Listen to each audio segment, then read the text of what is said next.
ప్రియమైన దేవుని పిల్లలారా, ప్రభువైన యేసుక్రీస్తు వారి పేరిట ప్రతి ఒక్కరికి వందనాలు తెలియజేస్తూ ఉన్నాను. ప్రభు వారి పేరిట మీ అందరికీ శుభం కలుగునగాక. పరిశుద్ధ గ్రంథము నుండి ఈ ఉదయకాలం దేవుని వాక్యాన్ని చదువుకుందాము. నిర్గమాకాండము 5వ అధ్యాయము 7వ వచనాన్ని చదువుతున్నాను. ఇటుకుల చేయుటకు మీరు ఇక మీదట ఈ జనులకు గడ్డి ఇయ్యకూడదు. వారు వెళ్ళి తామే గడ్డి కూర్చుకొనవలెను. దేవుడు తన మాటలు మన అందరి కొరకు దీవించునుగాక. ఆమెన్. ప్రియమైన దేవుని పిల్లలారా, దేవుడు చెప్పినట్లుగా మోషే అహరోనులు ఐగుప్తుకి వెళ్ళి ఇశ్రాయేలీయులకు దేవుని గురించి తెలియజేసినప్పుడు అందరూ నమ్మి దేవునికి నమస్కారం చేశారు. అయితే ఫరో అతని పరివారము దేవుణ్ణి ఎరగము, మిమ్మును మీ ప్రజల్ని పంపము అని అన్నారు. ఈ పనులకు అడ్డు రాకండి పొమ్మన్నారు. ఎప్పుడైతే దేవుణ్ణి ఆరాధించాలని అనే భావన ఇశ్రాయేలీయులకు వచ్చిందో, ఫరో ప్రజలకు భారాన్ని, పనిని, కష్టాన్ని అధికం చేశాడు.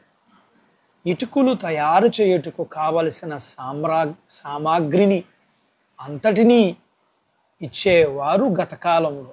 ఇప్పుడు గడ్డి ఇవ్వకుండా మీరే తెచ్చుకుని ఇటుకలు తయారు చేసి గడ్డి ఇచ్చినప్పుడు ఇటుకలు లెక్క ఎలా అప్పగించారో ఇప్పుడు అలాగే అప్పచెప్పాలని ఇశ్రాయేలు ప్రజలకు బహుబాధ కలగజేశారు. అయితే ఇశ్రాయేలీలు ఇదివరకులాగా ఇటుకలు తయారు చేయడం కష్టమయ్యి చేయకపోవడంలో లెక్కలు చూడడానికి వచ్చిన అధికారులకు తమ బాధను చెప్పుకున్నప్పుడు వారు కుదరదు, ఇలాగే జరగాలి, మీరే గడ్డిని తెచ్చుకుని ఇటుకలు లెక్క అప్పగించాలి అన్నప్పుడు ఇశ్రాయేలు ప్రజలకు ఏం చెయ్యాలో అర్థం కాక దేవుని మీద, మోషే మీద, అహరోను మీద సనిగారు. వారి భారం, వారి నమ్మకం పోయేటట్లుగా చేసింది.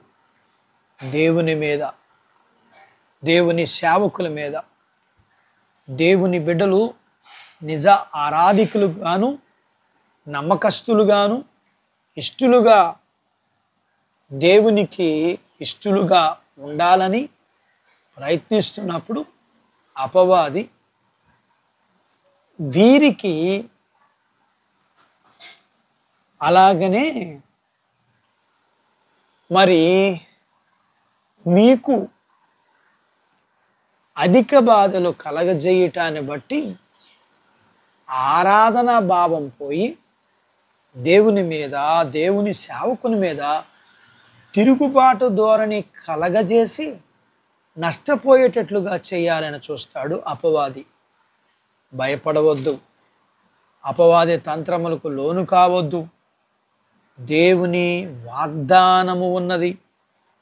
ఆ వాగ్దానాన్ని తీసుకుని ప్రార్థించి ఎదురు చూడు, విజయము నీదే. మత్తయి సువార్త 11వ అధ్యాయము 28 నుంచి 30 వచనాల్లో ఉండబడిన లేఖన భాగాన్ని మనం చదువుకున్నట్లయితే, ప్రయాసపడి భారం మోసుకునుచున్న సమస్త జనులారా నా యొద్దకు రండి, నేను మీకు విశ్రాంతిని కలగజేతును. నేను సాత్వికుడను, దీన మనసు గలవాడును గనుక మీ మీద నా కాడు ఎత్తుకుని నా యొద్ద నేర్చుకునుడి, అప్పుడు మీ ప్రాణములకు విశ్రాంతి దొరుకును. ఏలయనగా నా కాడి సులువుగాను నా భారము తేలికగాను ఉన్నవని లేఖనం చెబుతుండగా, అపవాది యోబుకి అధికమైన భారాలు బాధలు కలగజేశాడు.